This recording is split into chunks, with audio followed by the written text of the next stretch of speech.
Hi, I'm Dr. Greg Owens from the Reimagine Schools podcast, a part of the Education Podcast Network, just like the show you're listening to right now. Shows on the network are individually owned, and opinions expressed may not reflect others. Find other interesting education podcasts at edupodcastnetwork.com.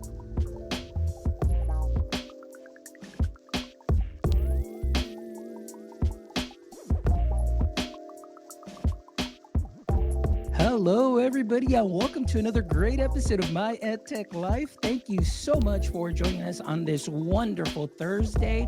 Thank you, as always, for all of your support. We really appreciate it. And yesterday we had an amazing show, actually last night. So in a matter of a couple of hours, we've got two great, amazing guests that are here talking about AI in the higher ed space. But before we get into that conversation, as always, just thank you so much for all of your support. We really appreciate all the listens, the likes, the shares, the follows. Thank you so much to all our new YouTube subscribers. As you know, our mission is to get to 1,000 subscribers, and we're getting a little bit closer. So thank you all for your support. And again, I am excited about today's conversation. We are definitely going to be talking about AI in academia and transforming higher education. And today I have an amazing guest, Jason Gulya, who's joining us. And Jason is somebody that I follow on LinkedIn. And if you haven't been following Jason on LinkedIn, please make sure that you do follow him. And we'll be sharing his information throughout the show and in the show notes. But please make sure that you follow, because he shares so much as far as practice, what he's been able to do, how he's transforming his teaching method, and what he does with the students at Berkeley. So I'm just really excited to learn a little bit more. Jason, how are you doing this morning? I'm good. I'm super excited to be here and get to talk to you and get to talk about AI and everything that's happening with education because of it, or maybe not because of it. Who knows? Yes. No. I'm so excited. And like I said, Jason, for our audience members who are joining us today or going to be catching this on the replay, who may not be very familiar with your work just yet, can you give us a little brief introduction and what your context is within the higher education space? Yeah, so my journey to AI has been very zigzagging and all over the place. I don't have a background in AI. I am an English professor, so I teach at Berkeley College. So we're in New Jersey and New York. We have multiple campuses. And basically, I teach anything related to writing and the humanities. So, composition 101, or what a lot of places call composition 101, to advanced writing, social media writing. Now I'm actually designing a course for us on AI powered communication. It's kind of one of the big projects now that I'm designing from the bottom up. And so my journey has been sort of all over the place. So my PhD, believe it or not, is in 18th century allegory. So very, very, very niche. So, so English literature, really thinking about how stories create these fictional narratives that get us to basically engage with like these higher questions, right? A lot of times it was religious, other times it was just conceptual. And then I got my PhD, I started teaching at Berkeley, and I've just been teaching writing. So a lot of the times it's just nonfiction writing for a lot of our undergraduates, and just focusing on that. And from there, I actually started to get into AI, because when I first looked at ChatGPT, I was really worried. I had this kind of panic, and I had to really rethink writing. And one of the things that I've gradually learned is that my sort of zigzagging history has helped me out in many ways. So I actually have started to see connections between what's happening with AI and this technology and what happened in the 18th century. So that kind of brought historical approach, because one of the things that happened with the 18th century in England was Royal Society had all these scientific discoveries, one right after the other. So early part of the 18th century in England, most people didn't know that a germ existed. It wasn't a thing, right? There was a concept. And then, that was gradually discovered and all these things. And people had to deal with these scientific discoveries that actually were pretty disruptive of everyday life. So I've started to see these commonalities in terms of how we're dealing with things. So, think about writing, think about that historical context. And that got me to AI. And now that's a lot of what I do. I try to myself work AI into my classes, and I try to coach students, I coach faculty members, I coach administrators for how we can actually use this technology in our everyday lives and just to make our teaching a little bit better. That's wonderful. And, it's interesting, like you mentioned, just that comparison, and I've always been a firm believer. There really isn't anything new under the sun. It's just kind of wrapped in a different, again, a different wrapper, a different presentation. But of course, obviously, with the advancements that we have and just moving a little bit faster, and of course, the immediacy of just having computers, supercomputers in our hands and being able to do so much. But you are absolutely right. And I think that even just like you described, that reaction to not knowing what a germ is, a lot of educators and actually everybody around the world, there are still many people like that are like, what is chat gpt, what is this AI that everybody's talking about? Because believe it or not, last night when we were talking to Dr. Luke Hobson, I was talking about a summit that we had here in our area with some educators, and believe it or not, I'd probably say that maybe 90%, maybe 87, 90% still had not really taken the dive into just basic chat GPT, and much less even some of the education apps that are out there that were being shared during that conference. So I'm just really excited to hear your perspective on the higher ed space, and especially being a humanities and teaching writing.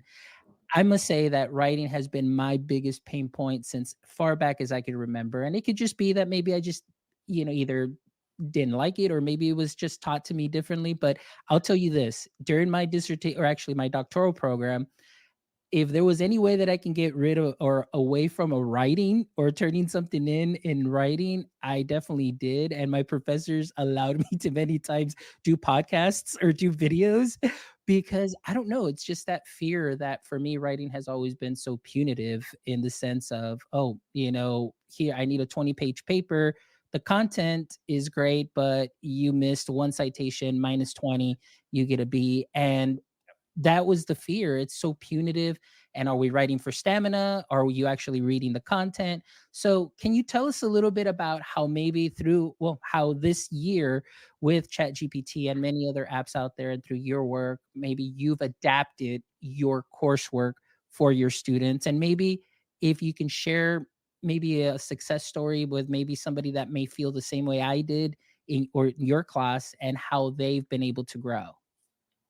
Yeah, and your experience at the summit very much jives with my own experience. One of the things that I've gradually learned now that I train and have worked with hundreds and hundreds of faculty is that if you walk into a room with 100 faculty members or whatever the number is, and you ask about just ChatGPT or really any AI, you'll get a huge range of reactions. Right? So I would say that, yeah, about 90% of people, of faculty members, haven't really used it. They might have gone in, they might have plugged in like a very basic search inquiry, been dissatisfied with the answer and just went off and did something else and just marked and said, all right, so that wasn't worth it, right? And they don't go back to it. So I think that's very much the case. And so, yeah, and in terms of writing, I think the idea of writing as a pain point is so interesting because that's the case for a lot of us. I'm going to be totally honest. Writing was a pain point for me until I got to college. And I teach writing and I write all the time. I hated writing in elementary school, middle school, and high school.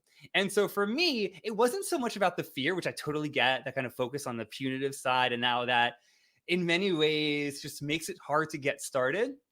But for me, writing felt very uncreative because I didn't want, even when I was in middle school and high school, I didn't want to write a 5-paragraph essay. I didn't do it, right? And so I might have been marked down on paper because I didn't fit into what they wanted me to write as. I wanted to do it a little bit more dynamically, a little bit more differently. And so one of the things that I try to use AI to do is I try to empower my students to actually do the kind of writing that they want. And this, especially early on in a semester, sometimes shocks my students because they come in and they fully think that I'm going to give them a form to stick to, right? And it's going to be plug and play because that's for a lot of how they've been taught, right? Here is what I want you to do in paragraph number 1, put in this information, end with an argument, paragraph number 2, point 1, paragraph 2, like that sort of like very basic format. And originally, so I start off a lot of my classes basically teaching them, whether it's online or in person, that I'm not going to do that I'm going to give them a slightly different way of writing. And I give them a lot of agency. And I think agency makes a huge difference. And for many contexts, this might not work. So when I teach literature, and I believe for me, literature, I actually don't really ever use the word. I just talk about stories. Anything that is a story is literature. I don't care if it's a podcast, movie, TV show, book, poem, anything, right? It's just about telling stories. And so in my classes, one of the things I do, if I'm teaching stories, I will give some of them that kind of traditional essay that they want, give me an argument, give me the evidence, that sort of stuff. But I also work in creative writing, and I sometimes will use ChatGPT to do this. So one of the assignments that I did for my students, and I gave this as an option, not everyone had to do this. So I gave them a story, I think it was by Stephen King. And it's kind of a fun story with a big twist at the ending. So I gave them that story. It's short, it's punchy. I think it just kind of gets your interest. And one of the assignments was to basically lay out a sequel, right? What's the next thing that can happen, right? What happens in the future, right? And so lay it out. They actually don't even have to write that much, just a basic outline.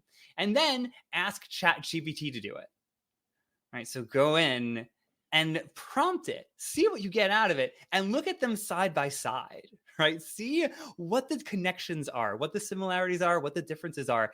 And that is something to write about. So I actually do it as a reflective piece, right? So reflect on how you approached it differently. So what I'm trying to do there is I'm trying to do a couple of things. One, I want them to use writing as a way of just figuring things out, right? So it's not just a template to kind of plug in. It actually is there is a way that it can be dynamic and interesting. And it really is just showing your thoughts on the paper, at least for some writers.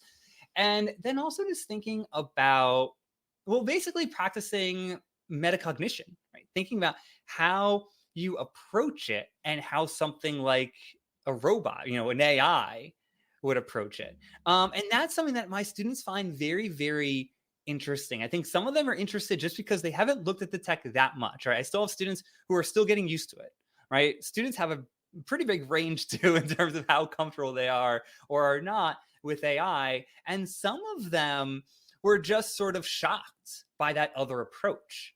And I think that one of the obstacles for how students approach writing, and really how all of us approach writing, is we have this ivory model tower, right? It's in academia everywhere, but it's really in writing, right? So this idea that writing is something you do in isolation. You go and you read something, you lock yourself in a room, and you don't leave until you've completed whatever you're trying to produce. And for a lot of us, anything that moves writing into a social space, I think helps them out. And yes, in a perfect world, it would be done with humans, but human-to-human interaction involves judgment. It involves, this fear that the other person is going to take that punitive approach. I think when I was a student, when I was peer reviewing, I just assumed that my peer reviewer would take the same approach as the teacher, right? So being punitive, tell me what I did wrong. And so using AI is a way to get students just writing and connecting with something, getting feedback from something, I think helps them get from step 0 to step 1 or step 1 to step 2.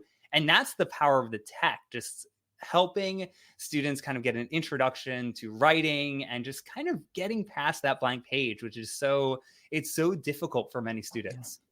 Yeah, no, I agree with you 100%. Like you said, it's just for me, just seeing what assignment I had to do. And I'm like, oh my gosh. Luckily, one of the things I must say during my program, the professors that I have had were very great at working with us at writing and helping us out throughout the process and so on. But I must say they did make it less difficult, a little bit better for me, but still it was just that fear and trauma of just, I remember my freshman year in college back in 1999, and we had to do the note cards and our citations and things of that sort. And believe it or not, there are still some teachers within our district that still teach the note cards and so on, even though I've shown them like, hey, there's some, websites that, students can plug this in. Oh, no, but they need to know this. they must know how to do, citations properly. And I was like, I don't know the last time that I had to do that properly. If I could just put it in APA 7th edition and submit, it's been great. So my citations have been good. It's just working on the writing and going to what you said, the interesting thing about the TAC, being able to this last semester before starting now in my dissertation phase, being able to take my professor's rubric and upload it into ChatGPT and then compare my paragraph and go one paragraph at a time. That was something that was so alleviating for me to be able to get that immediate feedback, because like you mentioned, sometimes writing in silos, it causes a lot of anxiety. You don't have, maybe somebody to run this by, because of obviously they may not be, taking the same coursework, and then maybe your professor's busy and they can't get back to you with enough time. So being able to do that really helped me out, and so much so that I shared this with my professors during the summer, and they said, "Hey, Fonz, can you come into one of our classes in a Zoom session and show our students how you're using ChatGPT to be able to help you with the writing process and give you some feedback and so on?" And that was something that was great. And so I really love that, to be able to share that with, my fellow classmates, and allow them to grow and learn the tech. And my professors now are really embracing the tech. And even now in dissertation, they're like, "Oh yeah, go ahead and do this, go ahead and do that. And if you need to, just plug it into Chat GPT and, or Claude or whatever, and do this, and that." And I was like, oh my goodness, like my professor is so cool, and he was able to adapt to this. So I want to ask you, I know you've mentioned how you've been able to adapt, but as far as everybody else that you work with, because like you mentioned, you do help train a lot of the faculty, what have you seen and what has been the biggest challenge for them, as they've been introduced to this tech throughout this year? Yeah, I've been training faculty since about February of last year. So, or I guess this year. So Mhm. it's still It 2023. feels like a year. I'm in 2024 mentally, apparently. Yes. So basically, a few months after ChatGPT, I got my first call to train faculty. And so I've been doing it for just under a year. About 6 months in, I radically changed my approach for higher ed. And the reason was that I started to learn something, and something that surprised me. So the original way I was training, I think, made sense at the time, right? So just start off giving them a use case, right? Here's something really cool you could do with AI. I've done it with ChatGPT. I've done Gamma, which was very, very cool for professors, especially if so this is a PowerPoint creating program. There are a lot of others, Beautiful AI, Tome I Know is another big one, but basically being able to give it a prompt and get some version of a presentation.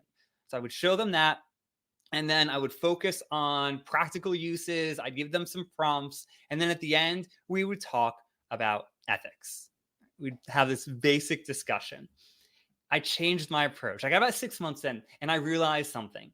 I wasn't really recognizing how much of an obstacle, maybe that's not the quite word, but how big the ethical concerns were.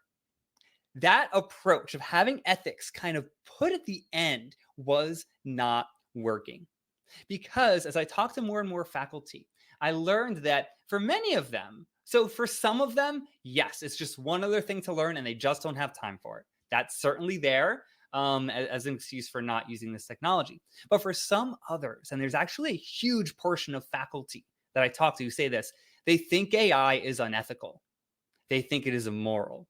They think touching it taints you, right? And whenever I talk to faculty, I don't belittle that. I understand the concerns. I get what it's getting at. Although I think a lot of that is because they haven't used the tech before. And so if you're just reading about it in an abstract way, you kind of lose something about how this tech is working and what you can do with it. But one of the things that I do now is I change how I approach training, because I think that for higher ed, in the higher ed space, that focus on ethics and morality and what we can do, what we shouldn't do with this technology has to always be a part of the conversation. And even just telling faculty, giving them even like a minute during a presentation to just talk about that, I think helps a ton.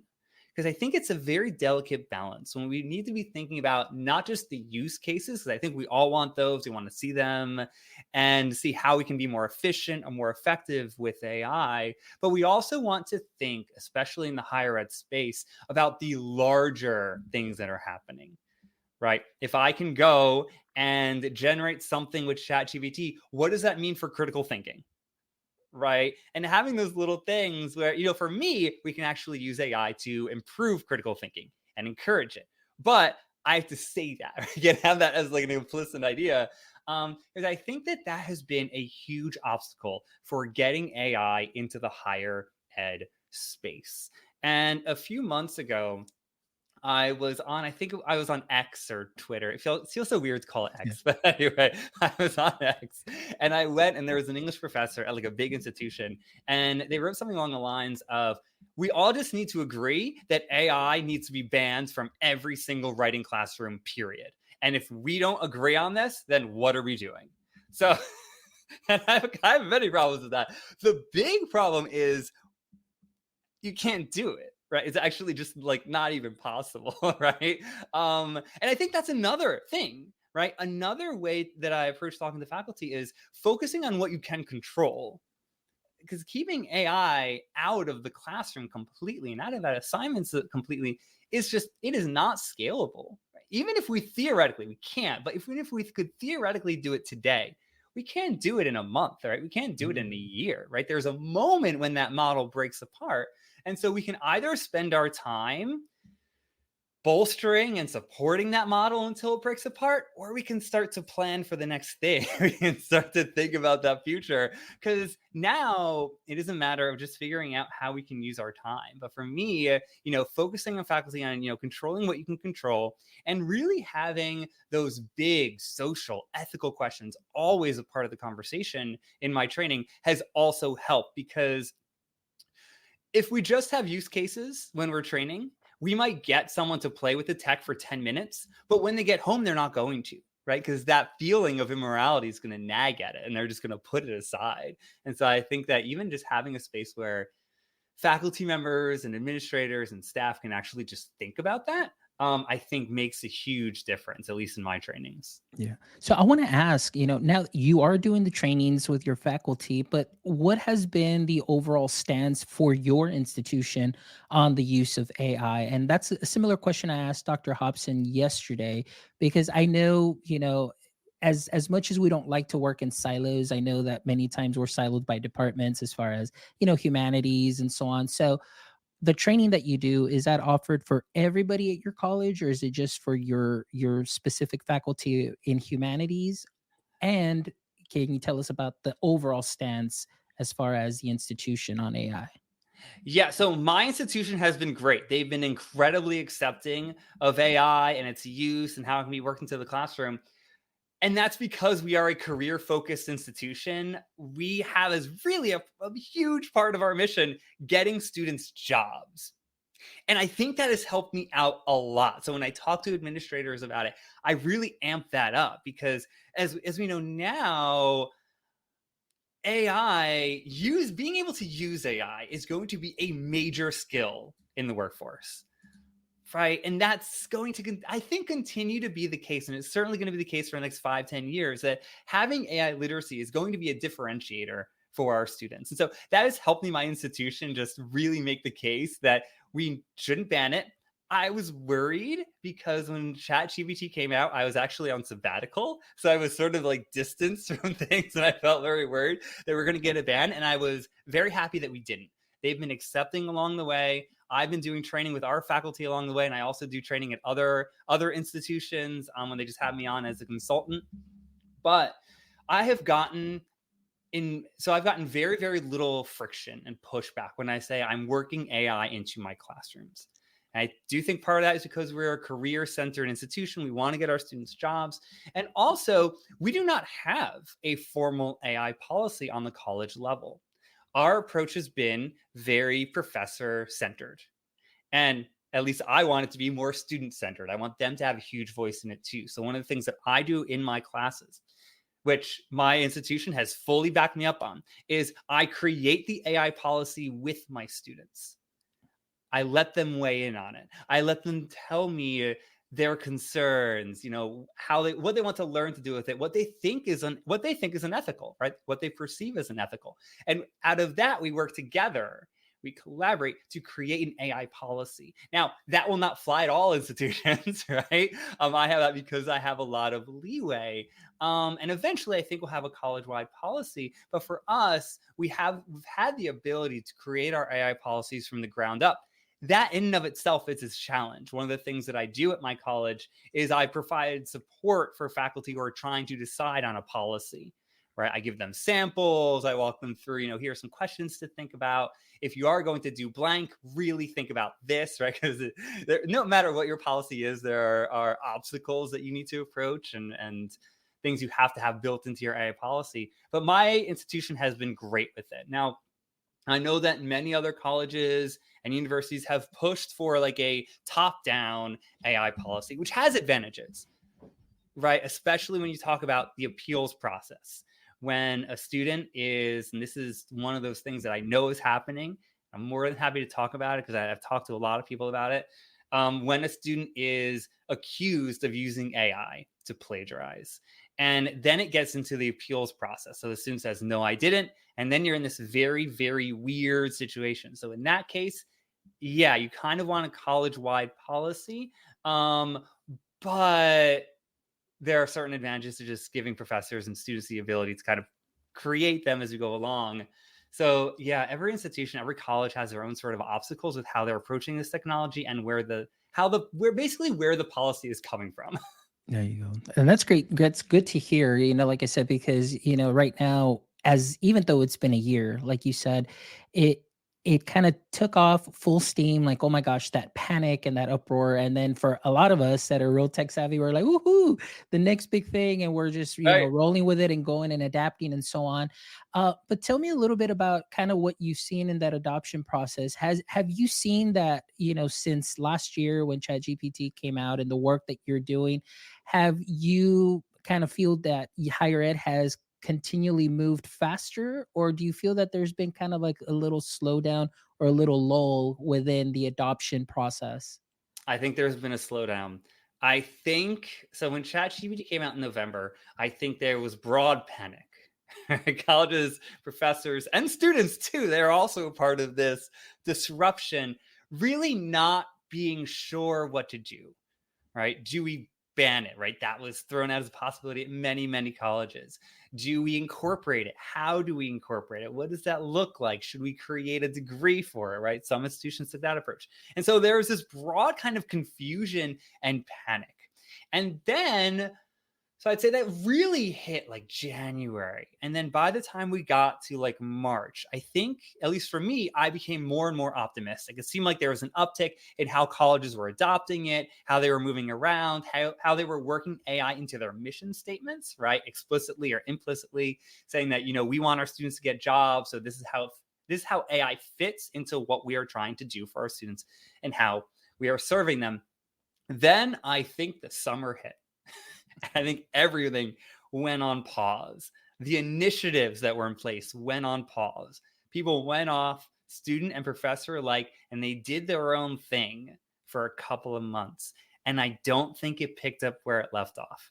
I think that September came, some institutions, some individuals kept things going, kept things moving. But I think that in general, things were much, much slower. And I don't know if it's just because of everything that happened with the news, and there were so many developments for those couple of months, especially in July and August, or if people started to see it as a phase, or they just lost touch with it. And I kind of think that happened too. One of the big obstacles for faculty is how quickly AI changes. And one of my first pieces of advice for faculty, especially those who have an online presence, is when you go online and you see those lists of 100 AI tools that have been released in the last 2 months that will make you more productive and make you superhuman. Do not read those. Just ignore them, table them for various reasons. The big one is that it is just so overwhelming. And we are at a point where I think we have to be very practical and very diplomatic with just how much we're asking people to do, right? It's really a hard sell to say, learn all these 10 programs. Like, no, just pick one that you think is useful, learn that really well. That is way better than learning 10 or 20 or 100 AI tools. So I think that when we came back in September after the summer, overwhelm was just so powerful. And a lot of people just couldn't get past it, especially when you're thinking about like the entire academic year. Right. So you try to be very, very purposeful in September with what you're taking on and not taking on. I think a lot of us are anyway. And so, yeah, I think it slowed down a lot. And what I'm trying to get people to do and faculty to do and colleges to do is to think now strategically. Right. Think about what we want the colleges and the individual professors' strategy for using this technology to be. I love it. I Right. love And it. I think that that's going to be the big, I'm hoping that's going to be the big change, because I don't think it's just going to be like hitting the accelerate pedal again. I don't think that's the case. It's going to be about like thinking about it slightly differently, right? Maybe this is a case. Now that things have slowed down, it is our chance to focus less on the tools, which kind of took over last year, and more on the strategy behind things. That's what I'm trying to do anyway. Yeah, no, I love it. And I absolutely agree with you 100% because I mean, when this thing took off, there was everything apps. I mean, there were just really the wrappers and it was fancy and it was like a huge cash grab, money grab, pay $5.99 for this, pay $10.99 for this. And Yeah. coming in from the education space and the K-12 space, Jason, I got to tell you, one of the things that I often see is a lot of app hopping, going from app to app to app to app. And I mean, sometimes it's really to me like borderline addiction sort of style because it's like you want to be on that next big thing because you either want to post it on social media, you want to do this, you want to be the first, you want to try it out. And for a lot of educators, it's that fear of missing out because it's like, oh man, so and so's doing it, I want to do it too, so now I'm going to implement it. And now you're just using the app because somebody else is using it and you think that you're going to get the same results, but you may not because they may be using it differently than you are. And so a lot of that happens. And one of the things that I'm all about, like you mentioned, keeping it simple and practical. And my philosophy this year has been kiss your AI, keep it simple and streamlined. And I'm with you that it's not about the Awesome. plethora of tools that are out there that that you can use, but it's about that quality of education and obviously the engineering a wonderful lesson. As teachers, I like to call them learning engineers, engineering a wonderful lesson that can engage the students and yes, use some of these apps to enhance the learning. But at the end, the teacher is that engineer that's going to go ahead and elevate that lesson too as well. So I always love the practical sense, like you're saying, use 2 to 3 apps that you're completely comfortable with that are going to get you to complete your learning objective, check for understanding, check for learning, and that the student has mastered it. And oftentimes it's like we just here, let's try this, and you just want to engage them. But like you mentioned earlier, maybe like they'll be good for like 10 minutes, and then after that, it's like, this again, oh, this again, and it's like seems like the teacher's more excited than the student, but it's because we're not letting the students lead the tech. And that's one thing that you mentioned way earlier that I love, that allowing students that voice and choice in what tech they want to use and how they want to learn this, because who better to learn than from the final users of this product, and at the end they're the ones that are learning. And so that's one thing that I love. So I know at the summit that we did, I didn't even present on any tools at all. I really wanted to touch on that human aspect because, like you mentioned, that 90% of people, maybe in a room like you yourself have seen, have not even touched Chat GPT, or they just feel paralyzed because of how overwhelmed they feel of everything that is out there. So my presentation was just kiss your AI, talking to them about how to keep it simple. You're on your own journey. Forget the fear of missing out and just dive in deep, learn yourself, feel comfortable. And just really, it was great that I got some good feedback from some educators there that are like, this is what I needed. There's so much out there and it was so overwhelming. And I just want to say thank you because you just made this so easy and so simple for me to just take that first step. Because again, we can just say, okay, 10 apps to use tomorrow that are going to, do this, 100 apps to do. And, we forget that our audience, and many in our audience are at different levels. So that was very helpful.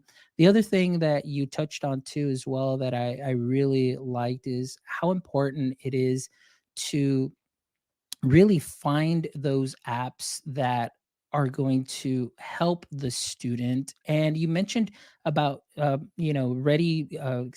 workforce ready skills or future of work skills. So I Right. want to ask you, through your class and your coursework that you do, what are some of the skills that the students are not only developing in just learning humanities, but what are some of the skills that they're learning also as well to be future ready? The big thing that I have my students practicing and being very, very reflective about is AI literacy. I think that this is one of those big skills. And one of the things that I try to emphasize for my students, as well as any trainee that I have, is that I actually don't think AI literacy is a new thing. I don't think it is a new skill. I don't think it is a newfangled skill. I don't think it's a shiny skill. I think it's information literacy, just kind of a subtopic underneath that. So our college has been teaching information literacy literally for decades, right? Being able to look at what's out there and figure out how things connect to each other and how you fit in that kind of broader tapestry. And now AI is just added to that, right? AI in many ways is simply another way to deliver information. Sometimes it's good information, sometimes it's bad information. And so a lot of the sifting that we have to do is actually very similar to what we've been teaching our students to do for a long time. And I actually think in the workforce, this is one of those differentiators, right? Showing your AI literacy, because AI literacy for me isn't just using a tool, right? There are people out there who are creating awesome things, right? There are millions of people creating awesome things with AI right now, today. And yes, that's a great skill. But AI literacy, and the way that I encourage my students to think about it, is so much more about reflection and so much more about being self conscious about how we're using the technology. So, one of the things that I have my students do, and this is something that I actually changed a couple months ago, it's a brand new change, is so we use Canvas as our LMS. And one of the things that dawned to me is how empty the comments are, right? Students submit, there's usually sometimes a question in the comment. And it dawned on me, why can't the comment be a part of the assignment? Why not? Right. And so that actually allowed me to think about an LMS as a little bit more like a portfolio. So I had students submit something, right? Sometimes as podcasts, I actually had some students create companion websites in my literature class.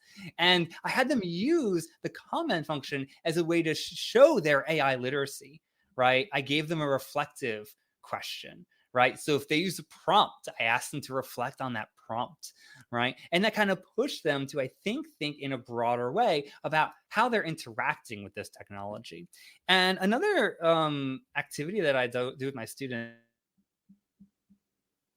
which I think is a lot of fun, is so for all of my classes, I give them a scale, right? So if an assignment is a 1, it means no AI allowed, right? Pretty rare, but if a student is doing free writing or something like that, certainly possible and valuable. And then there's a 5, which is like full on AI literacy, or just AI created, right? You're giving it the prompt, but in general, you're just using, you might be revising it, but you're using something that is AI generated. Now, again, pretty rare. Most of the time, students are in the middle, right? They're 2, 3, or 4.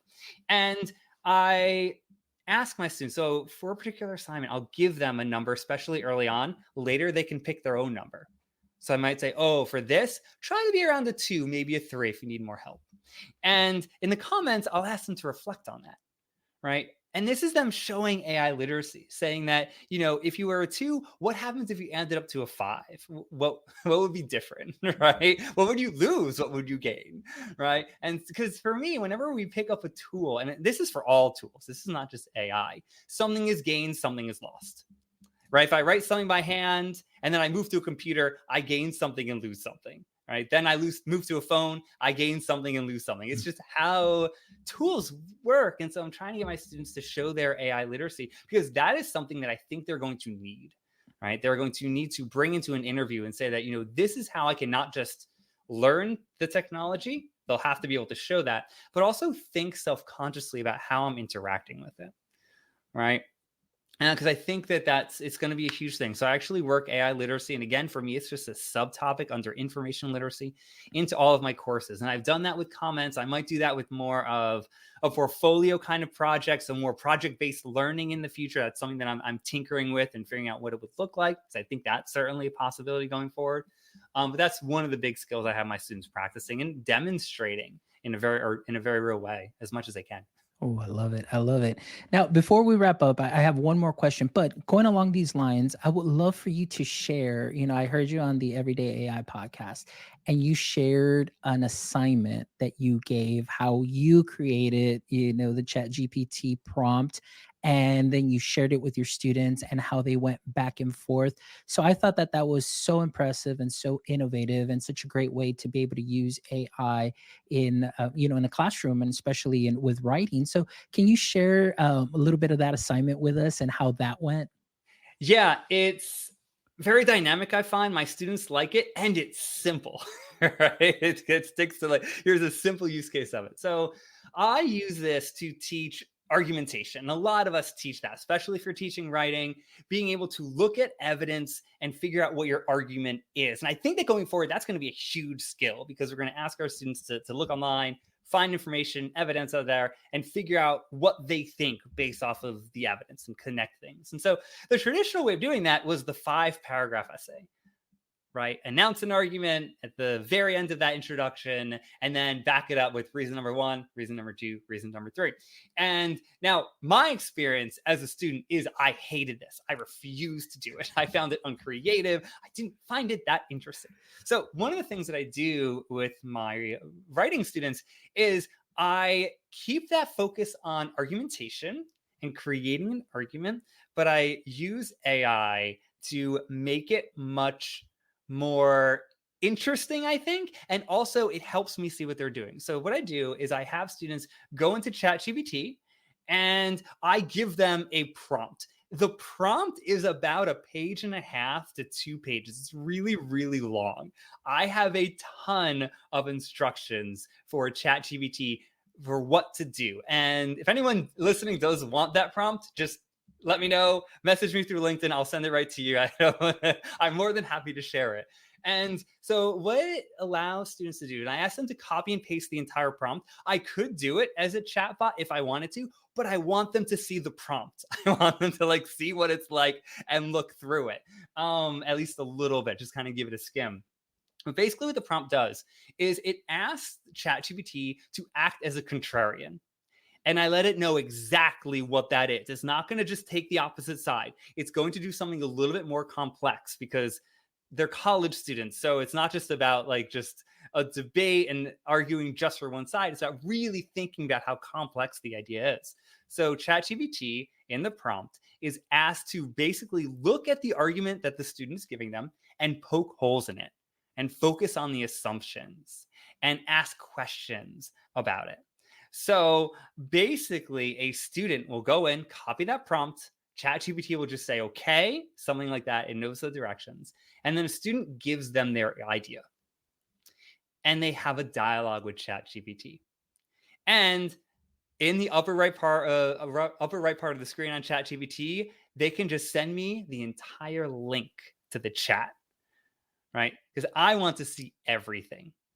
And honestly, I learn much, much more from this than I ever do from a 5-paragraph essay, because I don't get to just see the argumentation skills. I want to look at that, but that's only one thing. I also get to see their AI literacy, right? How are they interacting with the chatbot? When I first assigned this, I had a false assumption. I assumed that all of my students were going to know exactly how to interact with ChatGPT, right? I thought, all right, great, this is going to be fine. And that was not the case at all. I was astounded by how big the range was. Some students were perfectly comfortable with it, did not miss a beat. If ChatGPT said something pushing against them, they would either push back or ask a question or take a different approach, and showed that they were actually interacting with what ChatGPT was giving them. Other students just didn't know how to do it, right? They either gave up that certainly happened, right? Either early on in the chat or at the end. Sometimes ChatGPT just wins, right? And the idea that the student really, really believed in at the beginning of the chat changed for various reasons. And other times, and these are the ones I found really interesting, I had students who just didn't know how to interact with it like at all, right? They just didn't know how to like read and respond. And I want to see that. I would have missed that in a 5-paragraph essay if students were just doing that kind of template style writing and kind of pass it off. I would have missed that.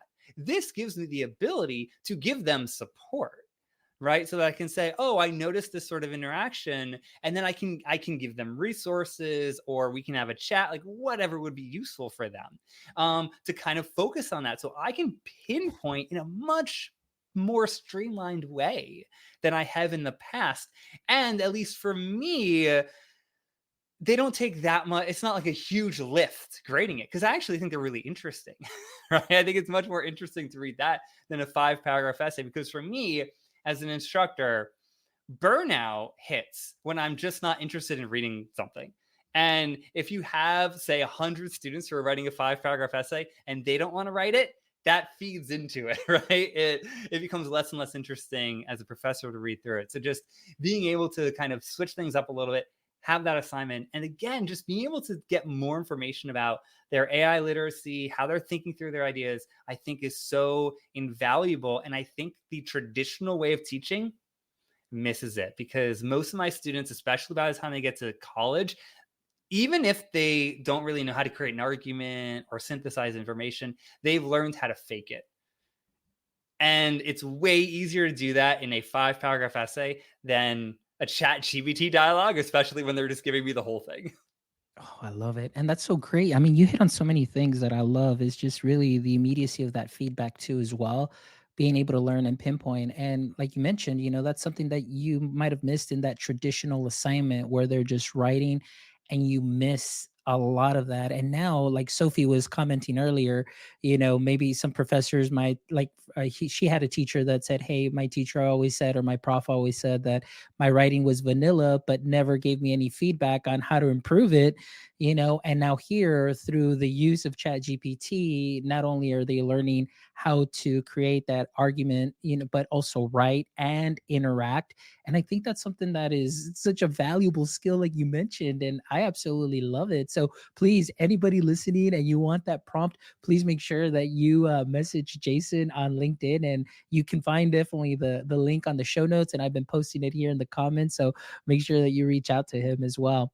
Well, Jason, just the last question before we wrap up, I want to ask you, based on your experiences and observations and everything that you've done with AI this past year, where do you see AI headed in the higher ed space for this coming year of 2024? My hope, my sincere hope, is that the higher ed space will start to get past the hype. I think that this last year, even for individuals who are really gung-ho about using it, hype has like affected how we've approached it. And we talked about this already, right? The idea that we want to just work tools in there just because they're flashy and cool. And a lot of us, myself included, tend to overestimate how much students will be engaged by a tool. Right? I think, oh, this is really cool. I give it to students that, so what? Right? You get that sort of like gap in terms of how they see it versus how I see it. So 2024, I'm hoping, keep pushing, I think it can get there, is going to be the year that higher ed thinks about practical application, right? Thinks about strategy, thinks about, if we want to work AI into our colleges, into our classrooms, how can we do it with purpose? Because I think even for those who are really innovative and played with this technology, I think that was kind of pushed to the side. Right now, I think we need to bring it back to the center. So, and that really means bringing the student back to the center, right? What's the purpose for that student? And ask the student about it, right? Have them in the conversation. One of the things that I didn't love about 2023 is how rarely students were asked about AI, how rarely they were brought into the conversation. Now, I see them starting to be worked in more. I did a keynote presentation at Seton Hall a couple months ago, and it was a presentation they wanted like 20, 30 minutes, so relatively short, but what they really wanted me on after that was the panel. And 30% or so of the panel was students. That's where I'm hoping we're heading. I think we're getting there. Because I think if you have an AI committee, you should have a student on it, right? If you have presentations for your faculty, right, have students on them. My experience has been if you approach a student and you say, oh, would you like to talk to faculty and other students about AI and be on this council or committee or whatever, they are so gung-ho about it, right? They are so into, because they're being listened to. And traditionally, students are not listened to. So I'm hoping we're going to push through that hype, think about practical applications, think about strategy, and just get students in on the conversation more and more, because that's what I think needs to happen in 2024. And I think it can. I think we just have to keep pushing for it. I love it. Thank you, Jason. I really appreciate all your amazing shares today. This has been an amazing and fruitful conversation. I know my bucket is full this morning with so much learning that I did. And I know our audience members too. We had huge number over here on Instagram and LinkedIn and everybody that's watching us live. So thank you so much, Sophie, Amanda, and all the others that were joining us with the comments. Thank you so much. I really appreciate all your support. But Jason, before we wrap up, I always love to end the show with the last 3 questions. So I hope that you are ready here. So I'm ready. Go for it. Awesome. My first question is, we know that every superhero has a weakness, and for Superman, kryptonite was his weakness, or a pain point, I should say. So for yourself, in the current state of higher ed or AI in higher ed, what would you say is your current AI higher ed kryptonite? I get too excited. And I mean this in like a real way. I don't mean this in like I'm too generous sort of way. My excitement does get in my way sometimes. I need people to pull me back, right? To actually come in and say, oh, what are the big questions here? What should we really be thinking about? And I need that. When I look at something, my basic idea is I'm just curious. I want to play, I want to touch, I want to do that sort of stuff. And that is great sometimes. And then every once in a while it just gets me in trouble. And I need people to pull me back. Okay, great answer. I love it. I think you and I are very similar in that aspect, where sometimes it's like, whoa, slow down a bit because I want to go a million miles an hour. But again, it's just, we want to push the envelope. We want to get everybody at the same level. And we really do get excited genuinely. So I love it. All right, here we go. Question number 2 is, if you could have a billboard with anything on it, what would it be and why? Experiment. Just play with things. And obviously be purposeful about it, right? Be careful about it. But I think the beauty of right now and AI right now is that we can have low stakes experiments in a way that we never really could, right? We don't have to spend hours or days or weeks doing something. We can try something out for 20 minutes, an hour, try out blank whatever we want, see how it works, right? Especially with help of AI, and reassess. So just be willing to experiment and be willing to tell students when you're experimenting. As I was going to grad school and became a professor, I felt like I needed to be an expert in everything. I felt like if I just tried something different, my students would feel like I was cheating them out of something, right? Because I would be talking about something that I'm not experimenting on, something I didn't have fully fledged out. And I found exactly the opposite. My students like it when I say, you know what? I want to try something different. Let's do this together. And I think that's made all the difference. So just experiment and be vulnerable about when you're experimenting. Love it. Great advice. And Christine Stoltz says here, you are doing great, Jason. So big shout out, Jason, from Hi, Christine. All right. And the last question, Jason, is, do you have a hobby or favorite activity that you wish you could turn into a full-time profession? And if so, what would it be? I'm gonna give reading. It's such like a bad answer. It's such like a traditional. Oh yeah. It's the one hobby that I've kept going. I have other things that I've done, but I have a 3-year-old and a 3-month-old. So a lot of the hobbies have been pushed to the side. But just reading, engaging with information that way. I am a complete sucker for printed books. I know, I should be everything should be virtual now. But I like printed books. I like having something that will not interact with me. right? There's something nice about that still. And so, yeah, reading. And I have no idea how I would do that except teach. There you go. Excellent. Well, I love it too. I'm a, like you said, I'm a sucker for printed books too as Right. well. And like you said, there's just something about just leafing through the pages and highlighting and underlining and writing notes. It just really something great. And like you said, I never thought about that aspect of just having something that doesn't interact with you. But then I started thinking, yeah, I've actually tried to do like reading on my phone or an iPad and accidentally go to another app, and then I just lose myself and just, So get different. distracted. So I absolutely love that.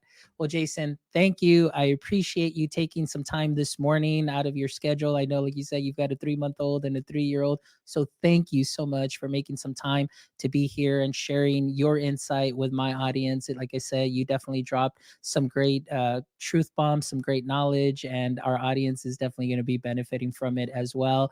And so thank you. And so make sure that you follow Jason.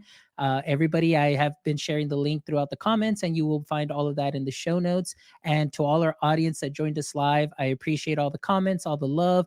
Thank you so much, Sophie, Thomas, Alice, Amanda, Christine, all of you that joined us, and everybody on Instagram and LinkedIn also that are dropping in your comments. Appreciate you all. And of course, if you want to make sure that if you're going to be checking out this episode on the replay, or you're listening to it on the replay, or if you want to hear some more amazing episodes of My EdTech Life, please make sure you visit our website at myedtech.life, myedtech.life, where you can check out this amazing episode and another 259 wonderful episodes with education practitioners, founders, co-founders.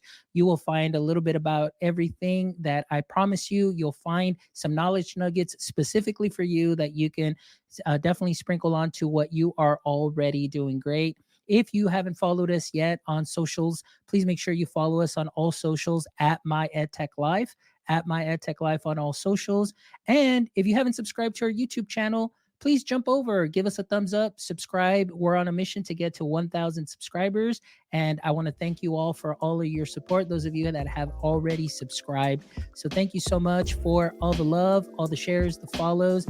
Like I said, we do what we do for you so we can bring you some amazing content, some amazing guests, and just amazing conversations that can help you grow personally and professionally. So thank you for joining us this morning. And as always, my friends, don't forget, stay techie.